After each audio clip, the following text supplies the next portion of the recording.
Salut à tous, j'espère que vous allez très bien. Bienvenue dans cette vidéo. On va parler d'une Coupe d'Europe, mais pas celle que vous croyez. Le mois de septembre, c'est synonyme du début de la Ligue des Champions, de l'Europa League et de l'Europa League Conference, mais également une compétition un petit peu moins connue qui commence, c'est la Youth League ou Ligue de la jeunesse de l'UEFA. Entre histoire, anecdotes et format, vous allez tout savoir sur cette compétition. On est parti.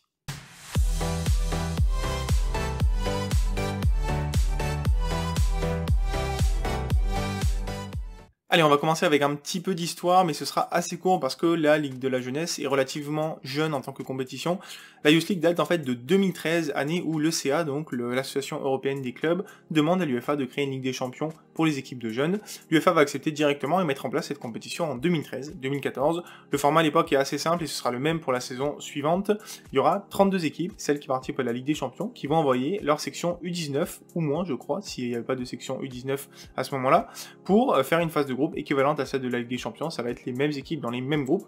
Par contre, les résultats évidemment vont être impactants et donc les deux premiers de chaque poule se qualifient en 8e, quart, demi-finale. Et à ce petit jeu, c'est le Barça qui va remporter la première édition de la Youth League en battant Benfica en finale. L'année suivante, c'est Chelsea qui remportera la compétition en battant en finale le club ukrainien de Shakhtar Donetsk. Et ce qu'il faut noter, c'est qu'en 8e de finale, il y avait une belle diversité chaque année puisqu'il y avait 10 pays représentés.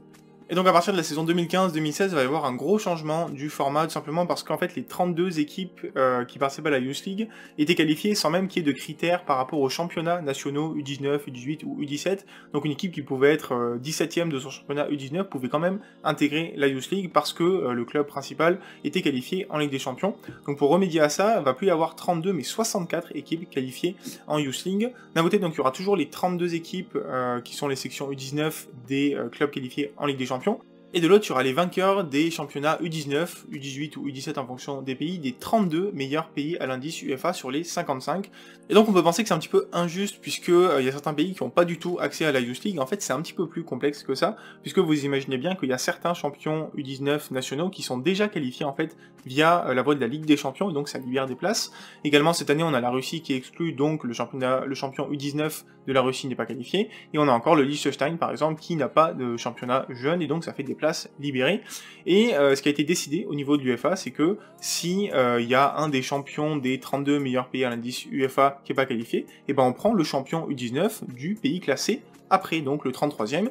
Donc pour vous donner un exemple, cette année, on est remonté jusqu'à la 42e place à l'indice UEFA pour trouver un champion U19 qui est qualifié en Youth League. C'est le club de Corellen FC qui joue en Irlande du Nord. Et donc ensuite, qu'est-ce que c'est le format avec tout ce beau monde? Et bien du coup, les 64 équipes sont réparties en deux parties. D'un côté, donc il y a la voie de la Ligue des Champions avec 32 équipes réparties dans une phase de groupe sur le modèle de la Ligue des Champions. Le premier de chaque groupe se qualifie en 8e de finale de la Youth League. Le deuxième va se qualifier en barrage pour les 8e de finale, où ils vont retrouver en fait des équipes de la voie des champions. La voie des champions U19, donc il y a 32 équipes qui vont s'affronter sur 2 tours préliminaires en match aller-retour. De 32 équipes, on passe à 16, puis 8, et donc les 8 équipes survivantes de ces tours préliminaires iront affronter les deuxièmes de la phase de groupe de la Ligue des Champions. Et donc ensuite on a assez classiquement 8e, quart, demi-finale, sauf que c'est sur des matchs uniques, et il y a un Final Four à Nyon en Suisse pour les demi et la finale. Allez, je vous donne maintenant quelques anecdotes sur la compétition. Je vais parler notamment du palmarès. Il y a déjà eu donc 8 éditions, une de moins puisque en 2021 ça a été annulé à cause du Covid. Et donc en 8 éditions, il y a eu 6 clubs qui se sont imposés, 2 qui ont réussi à le faire 2 fois, Chelsea et le Barça. Au niveau des pays, donc il y a 4 pays qui se sont déjà imposés. L'Espagne est en tête avec 3 victoires devant l'Angleterre et le Portugal à 2 victoires, et l'Autriche qui a une victoire avec le Red Bull Salzbourg.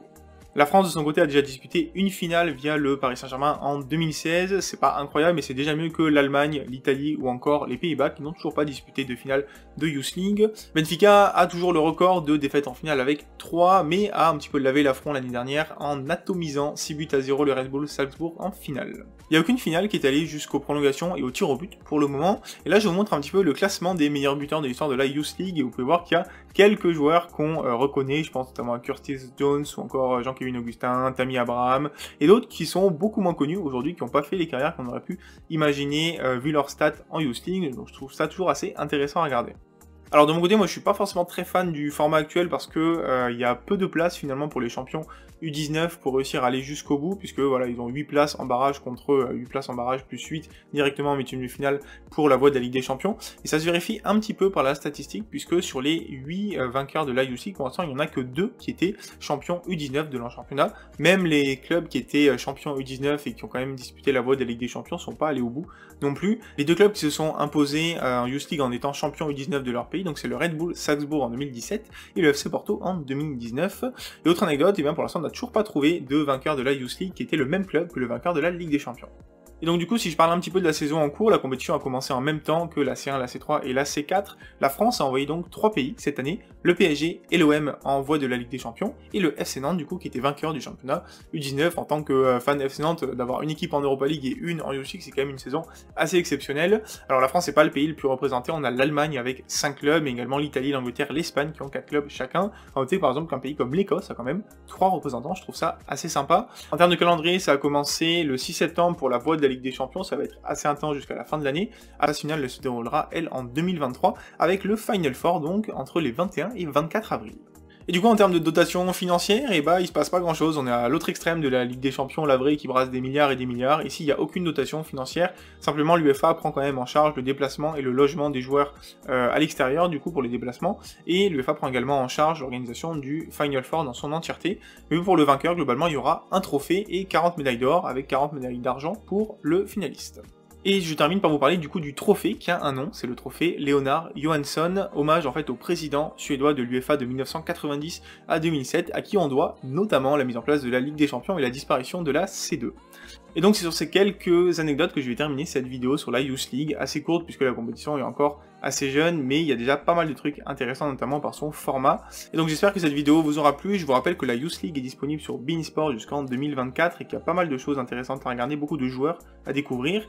Donc si la vidéo vous a plu, n'hésitez pas à me le dire en commentaire comme d'habitude, liker la vidéo, la partager, vous abonner à la chaîne également, c'est le mieux que vous puissiez faire pour m'aider. Je termine par une petite question, est-ce que ça vous arrive de regarder la Youth League et pourquoi? Et je vous dis à très bientôt pour parler foot, ciao ciao tout le monde.